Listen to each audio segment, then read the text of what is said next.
Why do people want to dive into real estate? Well, it's to make a little cash on the side. Hello, hello. My name is Dr. Rachel Gainsborough, and I am obsessed with all things rentals, revenue streams, and helping you navigate your career, real estate, and your busiest and most wonderful seasons of life. So grab your coffee, get comfortable as you get ready to learn and grow with me. This is the Luxury Rental Doctor Podcast. Welcome, my beautiful people. We are here for another Luxury Rental Doctor live session. So, the reason I am coming at you today is because my understanding is that many of you decided you wanted to dive into real estate investing. Some of you are still kind of on the fence.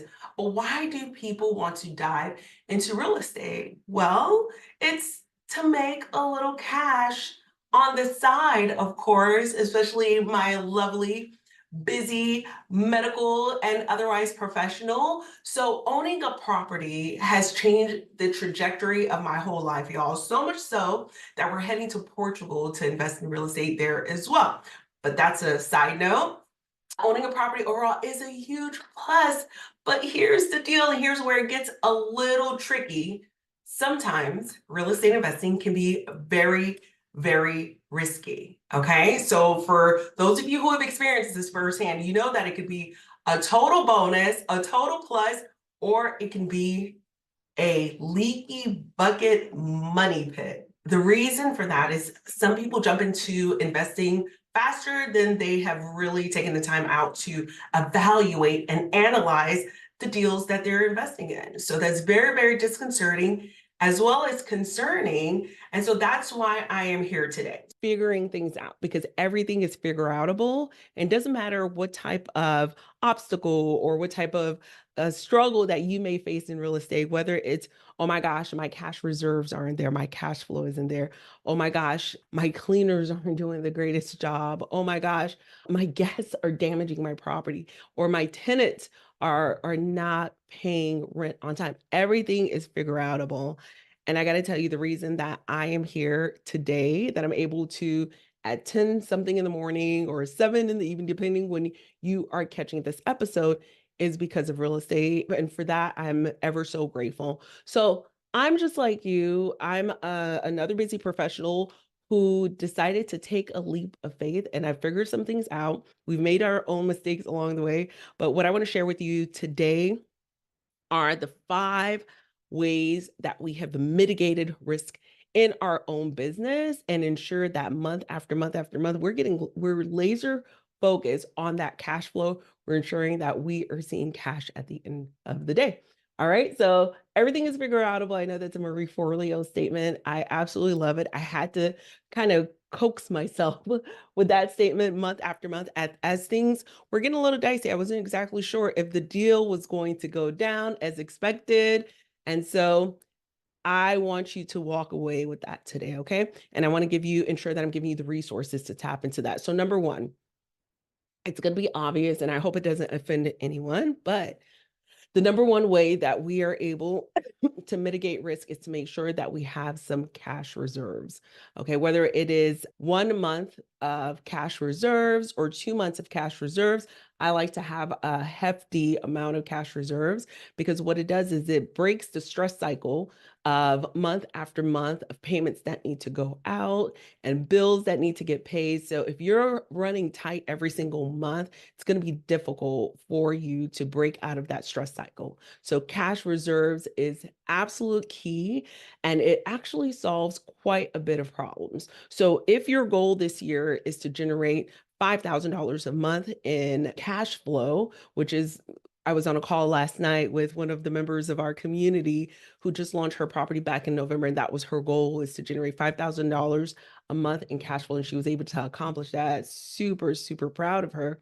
Well, if that is your goal, to generate $5,000 a month in cash flow, that's great. But be sure that you're setting aside that cash flow to increase your cash reserves. Okay.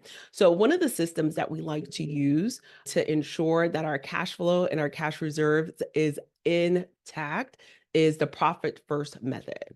And before I found the profit first method, guys, I was in that stress cycle of not knowing whether or not I was going to have enough at the end of the month to pay for things, whether it's pay for payroll, right? So there's nothing more stressful than that. So cash reserves solves a lot of those problems. So that is number one, ensuring that you have built up your cash reserves. Make it your goal to build it up to 2 months of expenses, then 3 months of expenses, and then a percentage of your cash flow of your revenue should go into that bucket, okay, for your operating expenses.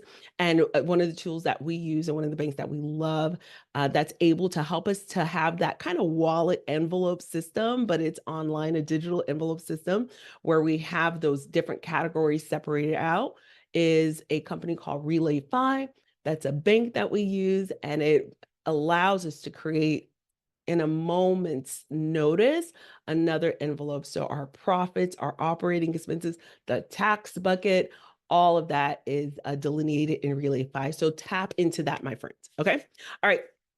The second, number two, let's dive in. Okay, so when it comes to mitigating risk and making sure that your property is able to host the next guest at the next turn, your property is in great operating conditions, your property is ready to, generate that revenue that you're projecting for the year, there are a couple of levers, right, that are involved in ensuring that. The number one lever, of course, is your routine maintenance, right? You want to always conduct your routine maintenance for your properties to ensure that the mechanicals are in place, they're up to par, they're good to go. But number two, how do we preserve our property from guest related damage? How do we preserve the goods inside of the property from guest related damage that will impact the next stay? Well, one of the ways that we are able to do so is by collecting damage deposits. So collecting deposits give you the peace of mind that you're operating your business in a way that you are protective of the asset. The real estate, the property is actually one of the assets in your business. So how do you protect that asset? Well, you collect deposits. And so we use platforms that are able to seamlessly collect those deposits for us. And once we have collected those deposits, there is a 7-day stay or a 14-day stay of that deposit being held kind of in an escrow limbo type of situation. And then the deposit thereby is returned back to the guest. If in fact we've determined that everything is okay, say there's a little bit of a ding here or there, nothing too major, we will return that deposit back. Okay. And the reason we're okay with quote unquote eating the cost and returning the deposit back and not necessarily worrying about retaliation or not necessarily worrying about dipping into our cash flow is because of another another lever, and that is number three. Lever number three is damage insurance. Having damage insurance in place paid for by the guests is another amazing way that we are protective of the property. The reason I love a damage insurance for our spaces, guys, is because it helps us to mitigate a lot of the wear and tear types of damages that occur at the property. Say we actually invest in pretty nice linens for our properties. We operate both short-term rental and midterm rentals. Short-term rentals are stays that are less than 28 days. And midterm rentals are stays that are 28 days to up to a year. Long-term rentals are stays that are greater than a year.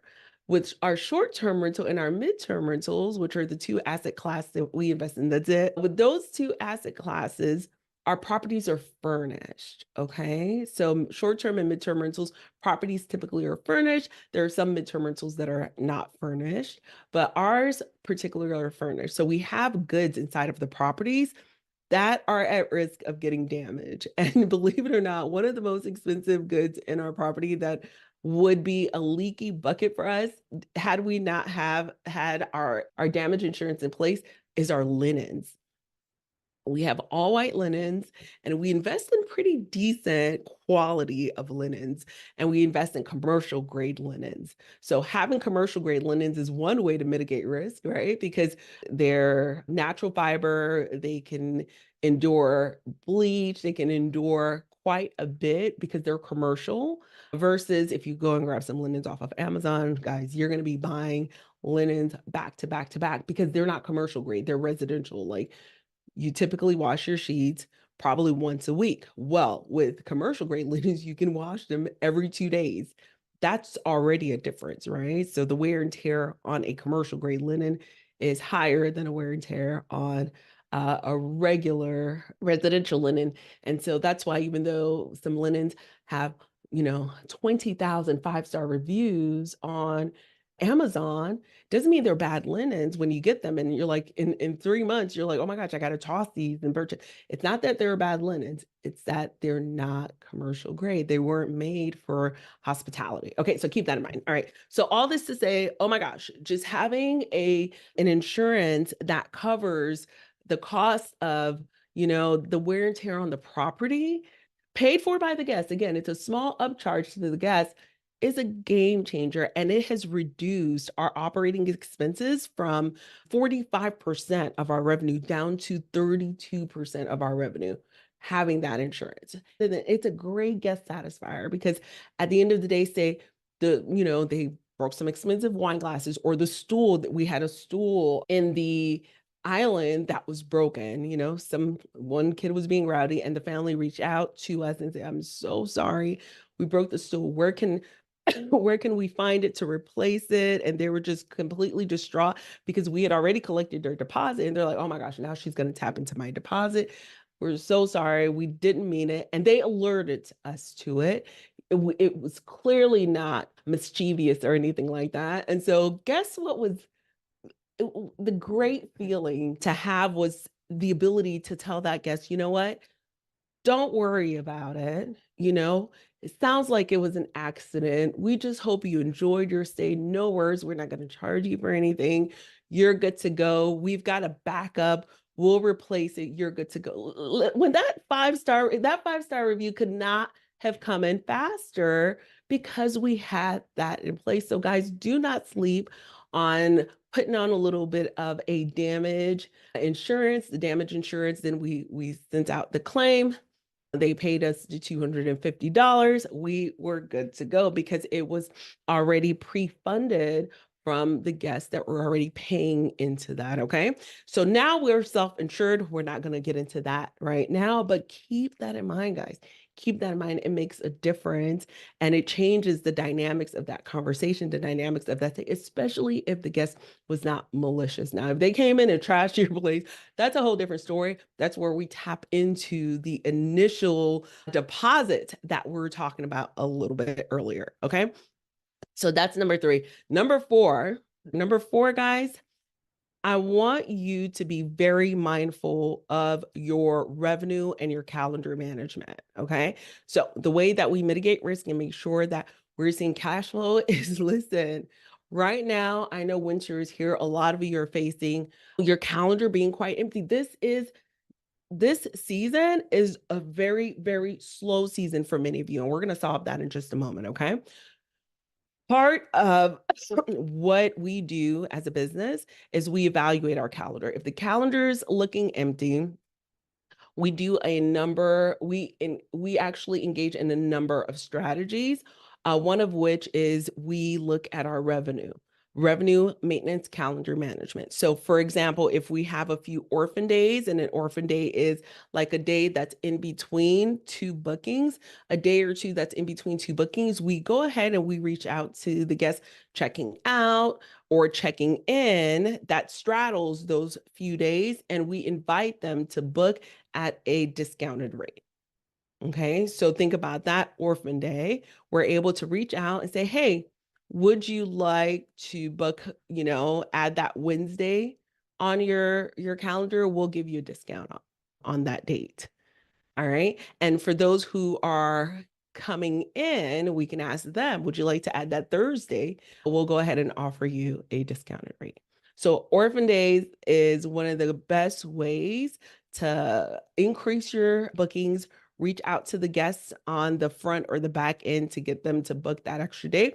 And we get 50% of our guests. Last year, when we looked at our Orphan Days, 50% of them said, oh, yeah, I would love to. So keep that in mind, okay? So there are a few levers that we pull within the revenue management branch of our community, of our company. For sure, we look at getting strike through pricing. There's definitely a few, but I just wanted to drop that hot tip for you regarding orphan days. All right, number 5. I have a number 5, and then I have a bonus for you, okay? Number 5. How do we mitigate risk in our business? Okay, so this one is going to be heavy, guys. So for those of you who are multitasking, come back to me. Marketing. And one of the ways to market is, of course, multi-platform listings.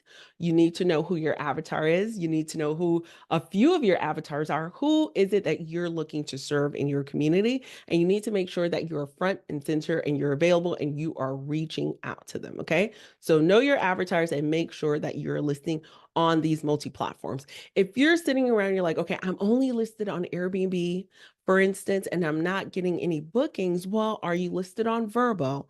Maybe Verbo is the platform for your market. I know that last year, one of our members, she earned, I want to say $130,000 worth of revenue on Verbo and $30,000 worth of revenue on Airbnb. So I would say do not sleep on Verbo. Take a look at your market, read the room, and see where else should you be listing your property. Okay. And that market is actually the Kissimmee market. So very specific. It is market specific.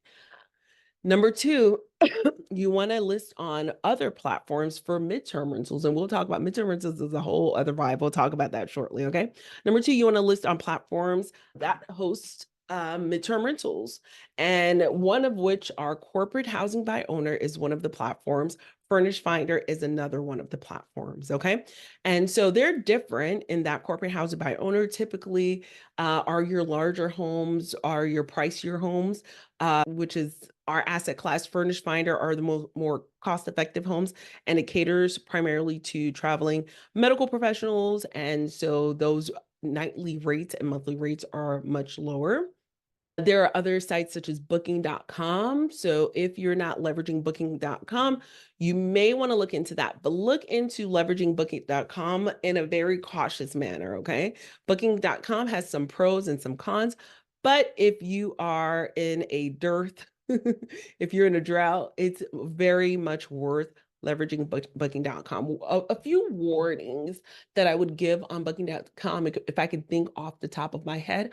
Few warnings is I would not leverage instant booking for them at all. Do not leverage instant booking at all. Explore how you can complete the booking transaction without actually having to collect the funds from the guests, because that's something that they have in place, you having to collect the funds from the guests.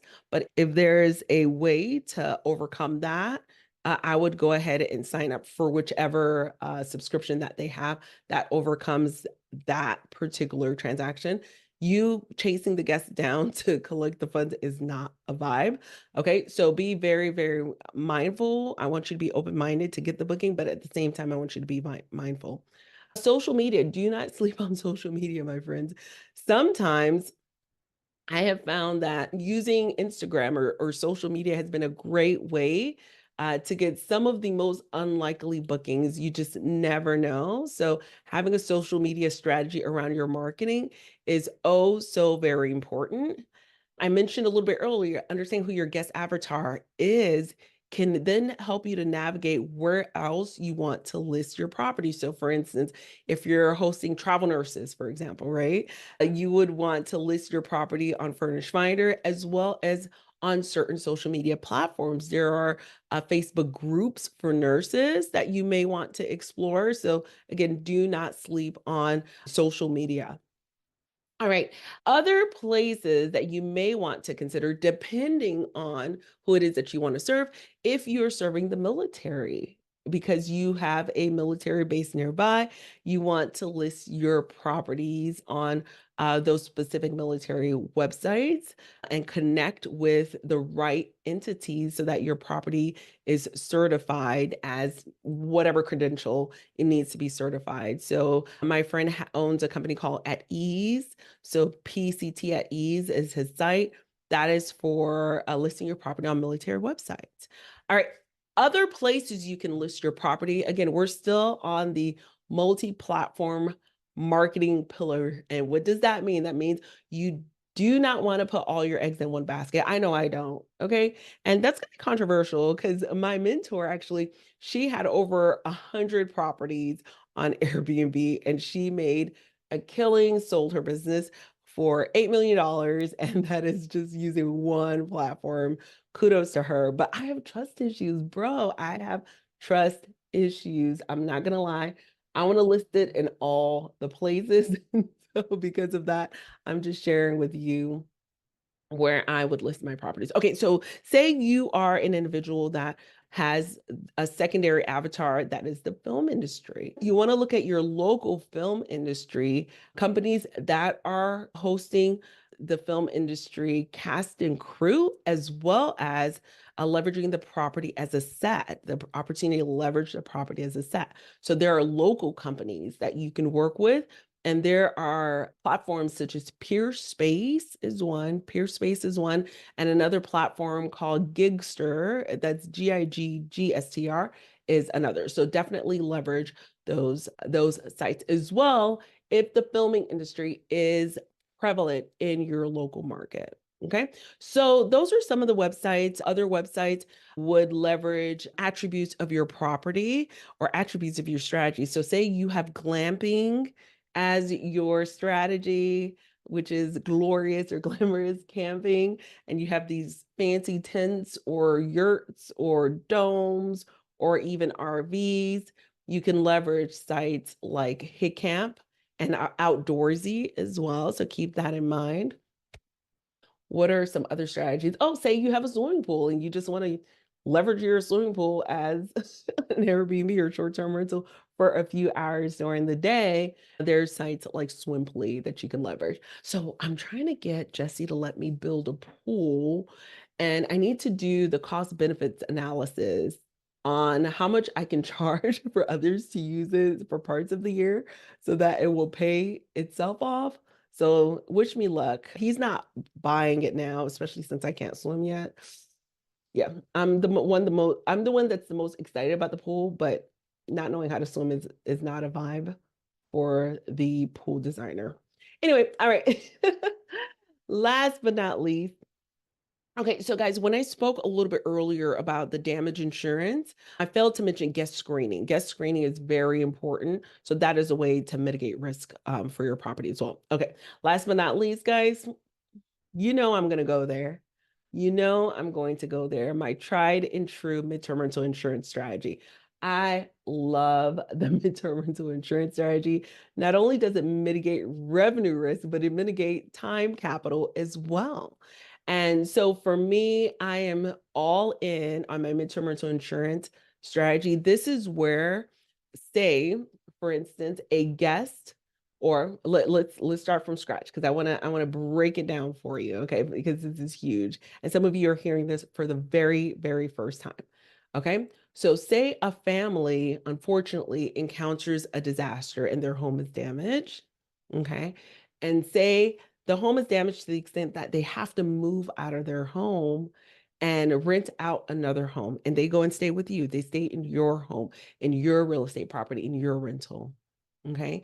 And they're staying with you for 3 months, for 6 months, for 13 months, for 19 months, depending on the extent of the damage. And every single month you earn a check that is paid to you by their homeowner's insurance.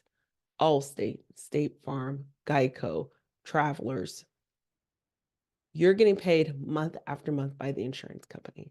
So that is my midterm rental insurance strategy. Absolutely love it. I have been at it since 2018. It is a game changer. It is as close to passive income as possible. Okay. Yet we're getting and earning very, very lucrative revenue amounts. So super excited about that. And this strategy has so many bonuses. We get the direct bookings that we crave and we absolutely love. These are the direct bookings that we're not necessarily beholden to the fees of the short-term rental platforms. We get to earn our short-term rental rates. Some of the members of our community have exceeded their short-term rental rates, and these are long-term guests, guys. These are long-term guests. We call them midterm guests because we're not exactly sure the length of their stay, but say the contractor no shows and there's a delay, say there's a supply chain delay. They have to extend and extend and extend. We get less turnovers, but despite less turnovers, we do require our cleaners to come into the property once a month to clean the property and kind of spy on the property as well. Remember, protect the asset. Protect the asset. Okay. We get to avoid a lot of the regulatory constraints that are out there. So, say they are changing the regulations. And so, shorter term stays are not permissible. Well, guess what? We have implemented our midterm rental strategy. These guests are some of the most low maintenance guests that you will ever encounter. They're just happy to be out of a hotel in a home that is in like kind as their home, if not better. And they're happy to be close enough to their home that they can go and visit the property and ensure, in fact, that their property is being worked on. The contractors are showing up. We get to share the wealth with our community. So, this is absolutely a team sport. Say, for instance, I have 4 properties in this specific radius and say they're all booked. Well, guess what? Once I get that inquiry from the insurance companies, I reach out to the other hosts that are in my network and I get to tell them, hey, I've got a deal. So it's a team sport. It is not the feeding frenzy that I have seen occur in some markets that are oversaturated with short-term rentals. And what I love is, say my colleagues do not have a property available to host this guest, instead of saying, nope, we've got nothing, right?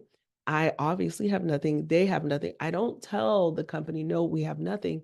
I get to leverage a strategy called arbitrage, where I'm able to rent another property on the long-term rental market, rent it out for a year, 18 months, and then furnish it using my wholesalers that have West Elm Pottery Barn furniture, and then launch it as a midterm rental, and they're able to book it. So this is a property I don't own, so I get in there for less than 15K, and I'm able to put up a 4 or 5 bedroom property for this guest, and we're able to generate a meaningful amount of revenue. I'm talking 5-figure monthly rents, which is massive, which is absolutely massive. So that is why I love this strategy. Of course, with any great thing, there are a few risks. So, one of which is, if not done correctly, there are some tax benefits that come with short term rental that you wouldn't be able to take advantage with this midterm rental strategy. But there are ways to overcome those as well. That's why we have some of the top tax strategists inside of our community. And calendar stewardship, you need to be mindful of your calendar, because you've got short-term rental bookings trying to come in and midterm rental and short-term rental, midterm, it can be a mess. So be mindful of that. So I would say those are the 2 that are the cons and that are kind of a risk. But outside of that, oh my goodness, I'm super, super, super excited about sharing with you guys our ways to mitigate risk inside of your real estate business. Okay, so without further ado, guys, I'm going to hop into some Q&A. Love is asking, how do you establish an international rental and maintain cleaning, restocking, and maintenance? Love, that is a great question. So, same answer would be, this would be the same as establishing a local rental. It would be the same as establishing a remote rental out of state. So it doesn't have to be international, it could be local as well. So when I was starting off in my business, love, I started off as wearing all of the hats. Okay. And so what do I mean by that? I wore all of the hats in my organizational structure. So even though I had an organizational chart per se, but I wore all the hats. So my chart started with guest relations, property maintenance, housekeeping, marketing, and finance. Okay, so those were the 5 building blocks of my business. And as you and also of course the owner, right? Owner, host. That right there is the overarching. And underneath were those five departments: guest relations, property maintenance, housekeeping, marketing, sales, finance, and admin. And underneath each, I had the names of the department heads. And under the names of the department heads were as follows: Rachel, Rachel, Rachel, Rachel, and Rachel, right? So I was doing everything. I even cleaned, I made beds. I made beds when I first started off back in 2018. Okay, I did it all. And so my goal was to fire Rachel in all of those departments. Okay. So one of the ways that I did that is to rapidly find and secure some of the top talent in that particular market. And one of the first hires that I had, of course, was my cleaners. I needed the cleaners to replace me because it took me forever to make 12 beds. I had one property that had 12 beds. Okay. It took me forever to make beds. I fired myself from the cleaner. Of course, maintenance. I was never the best with property maintenance. I could do a few touch ups here and there, but if there's a plumbing issue, if there's a water leak, if a TV needed to be mounted, right? I'm not her. I watch enough HGTV and enough YouTube videos. I've tried a lot of things, but I'm not her. So immediately I leverage apps and tools to find and build my maintenance team. So two or three maintenance people are what I recommend that you have, just in case one is not available, you can tap on another.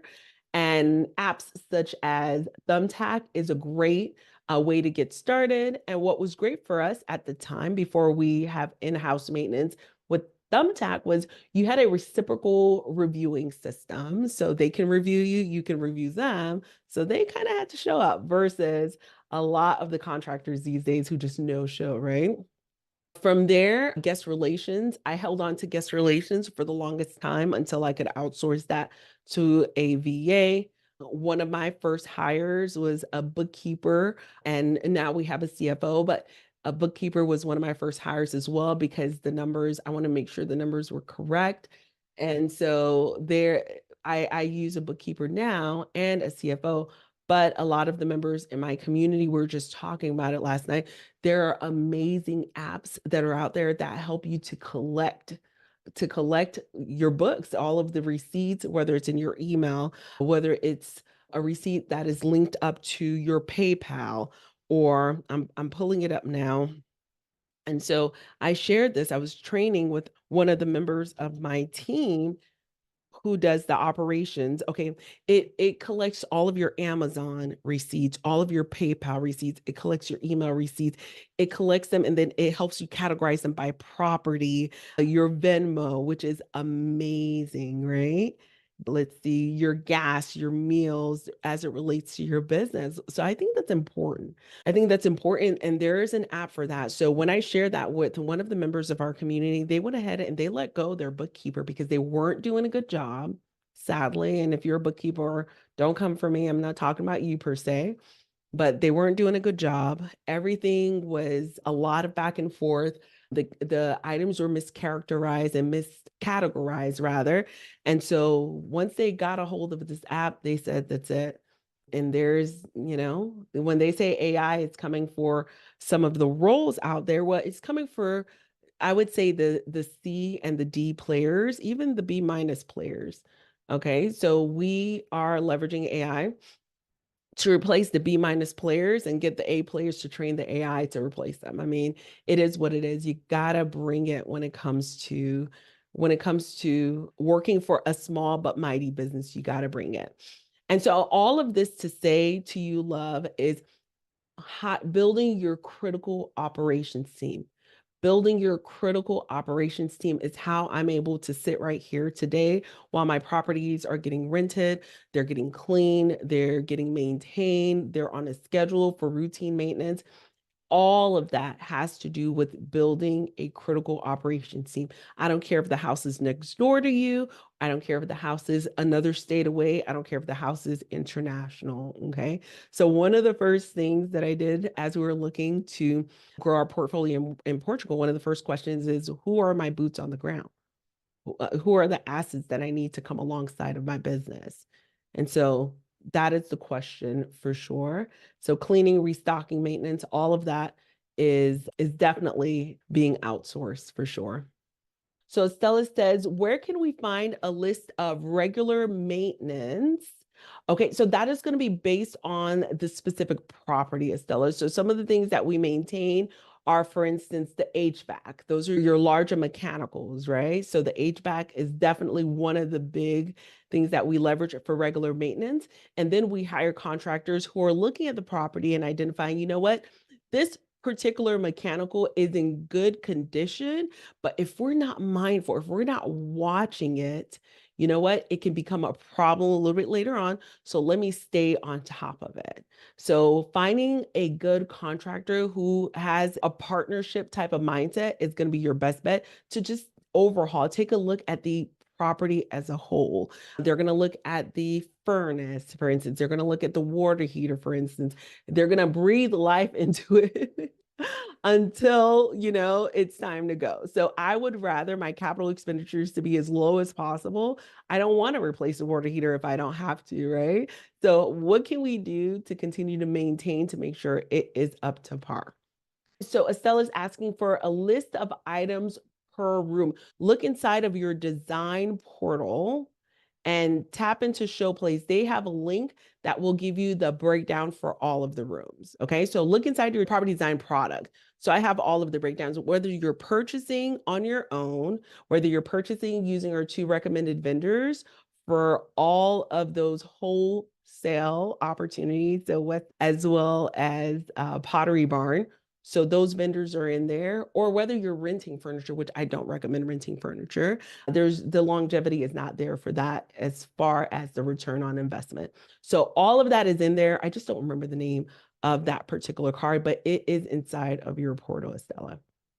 All right. So Stella asks, do the claims affect your premiums and damage insurance? Well, we don't really have premiums with the damage insurance. So the guest is paying every single time that they are staying with us. Say it's anywhere from $25 to $50 for every stay. So we do not pay a premium at all. Okay. So it's the same fee per guest per stay. Every stay, they pay a particular fee for the damage insurance. And so the damage insurance companies that we work with will be broken down for you in the risk mitigation. So can't wait to share those with you inside of the Arbitrage Academy. James says, how long did it take you to get your first MTR contract? So James, that's a great question. This was back in 2018. And to be honest with you, I really was not seeking after MTR contracts. Okay, so for me, it's going to be different. I actually stumbled upon it. Once they reached out to us, I asked, okay, so what is this? And then I started to look for these types of contracts and connect with the companies that are looking for stays for these types of guests. So let me answer you the question a little bit differently because I don't think I'm a good example since I wasn't seeking after them. I typically tell our members, I've seen it on average take about a month. However, one of our members, Tech, it took him 4 months for his first contract. However, Lakita, Dr. Esther, Dr. Gabby, it took them less than a month. Miss Lakita, she's a nurse executive. It took her 3 days. Okay, so it varies. It definitely varies, but I said about a month. So James says, I have a 4-bedroom available. I prefer MTR over Airbnb and Vrbo gets. Yes. So James, 4 bedrooms are absolutely, absolutely amazing. And what's great about them is that there's a scarcity in the market for 4-bedroom properties. in a lot of markets, and you can serve a very specific avatar. So I'm super excited about that. So I love a 4 bedroom, although we have seen a lot of members find success with 1 bedrooms, with 2 bedrooms, and so on and so forth. But with 4 bedrooms, we can really drive up the revenue, especially if we know how to price the property in such a fashion that they're attracted to us. We can have those conversations and then negotiate. Okay. Now we're going to be talking about that visibility that you need to have. And I think you tick off one of the important boxes, visibility, by being a little bit more distinct from the competition is fantastic. The other thing that I would look at is, James, well, how's your calendar? Is your calendar maintained in such a fashion that if I were to go and look at your calendar and search for a 60-day stay availability in your particular market, will your property even show up? One of the biggest mistakes that I see that our community makes is they allow these 2-night bookings to pepper all over their calendar. And when it is time for that juicy, glorious midterm rental stay to occur, well, they don't even show up on search because their calendar is out of sync and they're not even available. Right. So, James, how is your calendar? That's my question. My third question is, are you speaking to this guest avatar? Are you speaking to them in a way that they recognize, oh, wow, okay, so this is a property.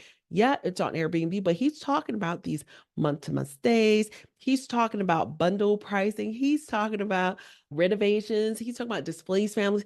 Are you speaking to your guests in such a way that they say, wow, okay, she sees me, he sees me. This is where I need to stay. So much so that they're going to take that link and send it to their insurance company and say, you know what? This is where I want to stay. This is the place for me. Okay. So is your listing checking off all of those boxes? So those are some of the things that I would want to know for sure. Okay. So Estella says most real estate investment fall into their perfect spot by accident or a God incident. Yes. Absolutely. And that is what happened to me, Estella, with midterm rentals. I didn't look for it. I didn't look for insurance. Funny story. Okay, so I didn't want to kind of digress, but here's how it literally happened. Okay. And my husband, he may be around, he may need to chime in because it was one of those situations where we were liquidating some of our portfolio. We were selling off some properties using a 1031 exchange to buy up a couple of other properties that were a little bit bigger and that were a little bit better, right? And so when we, they're going to kill me. I'm going to speak low because I don't want them to hear me. When we were moving out of this one particular property, we had removed all of the furnishings. We put it on the market. It was time to get the property viewed in a few days. I would say 75% of the furnishings were gone. So I get an inquiry from the insurance company, my very first insurance inquiry ever. And knowing that in this particular market that the short-term rental, well, actually the long-term rental, unfurnished houses were renting at $1,800 to $2,000 per month for a 5 bedroom. I wanted to have the conversation because I approach all of my business with curiosity. And so I wanted to have the conversation anyway. I said, well, you know what? Knowing that I was not interested in renting out the property, we had unfurnished it, but I was wondering what someone like them, it seemed pretty legit, how much they would be willing to pay for the property. I said, well, can we do $4,000? Which was double what an unfurnished property was renting in the marketplace. And they were like, sure, yeah, we'll do 4,000 a month. I was like, wait, wait a minute, wait a minute. You said that they needed because we had a guest suite that was like a casita. I said, oh, you said you needed the casita also. Okay, so that's gonna be 5,000 because that's an extra $1,000 per month. They're like, bet, sure, we'll take it. But wait, you said that there were pets, so it's gonna be 6,000. But wait, I said, but wait. Oh, you said you need furnishings. We're gonna have to move that back. But wait, we got to $11,000, guys. For those, like, if you're not, and I'm looking at my husband like, Stop moving. They had 25% of the house to move. I was like, time out, time out. And he was like, no, do not put me through this again, woman. Don't you dare. I was like, please pause, pause, pause. I could not sleep. There has been a few of these real estate moments in my life where I was like, I can't sleep. This is just out of this world. And yeah, and that's how we got started. And I started to ask the question, okay, what is this midterm rental insurance strategy? I ended up sharing it on Bigger Pockets, got featured as editor's choice. I'm actually heading out to Maui to get interviewed by Brandon Turner because he had asked me to share this strategy with his Better Life community. So I've mentored them, and it is a better life. It is a better life. It is midterm rental. You're getting a close to passive income while still generating your short-term rental rates. And here's the cherry on top, while helping someone in your community who has gone through one of the most traumatic experiences in their lives. I've dealt with families who've encountered fire where they've almost lost a loved one. I've dealt with families who have lost everything that they possess on this earth. I've dealt with a variety of individuals. I don't see another win-win-win strategy outside of this one. Okay, so I will continue to share it everywhere that I'm given a platform. I am excited about sharing it with you. I'm going to share with you not just my story, but the story of Sammy that was able to generate far more than we have been able to generate. I'm going to share with you the story of Mike, who is able to generate $45,500 a month, which is insane to me, using our very strategy. So when the student far exceeds your numbers, and this is what I pray for, I pray that every person who comes across my path is blessed beyond measure, have exceeded far more than I could have ever accomplished within real estate. That is my goal. And so when I see my students come back with these receipts with a $95,000 check to show you that he got 2 months in a deposit, I'm like, yes, say less. Yes, yes, yes. Okay, so this is a team sport. This strategy, there's nothing like it. I'm super, super excited about it. And this is one of the biggest ways that we were able to mitigate risk. And that is why I'm passionate. My partner, Ruben, also is passionate about reaching out to as many hosts as possible. We want to create a platform with 10,000 properties that we can go to the insurance directly ourselves and say, hey, here's a pool of midterm rental hosts. Here's your pool right here. Here's where you need to tap into.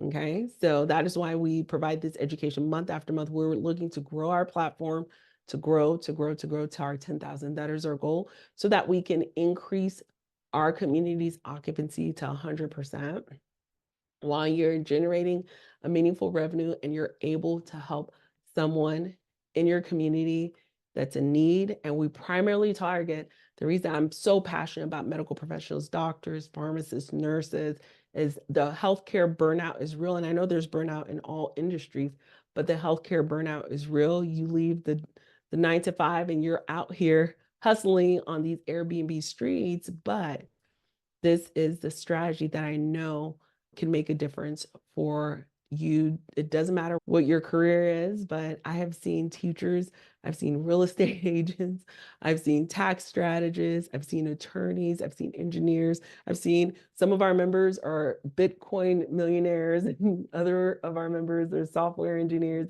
We just have a wide variety of members inside of our community. And it is a community of individuals who are open, who are giving. And that is why I'm so passionate. I love you all to the moon and back, guys.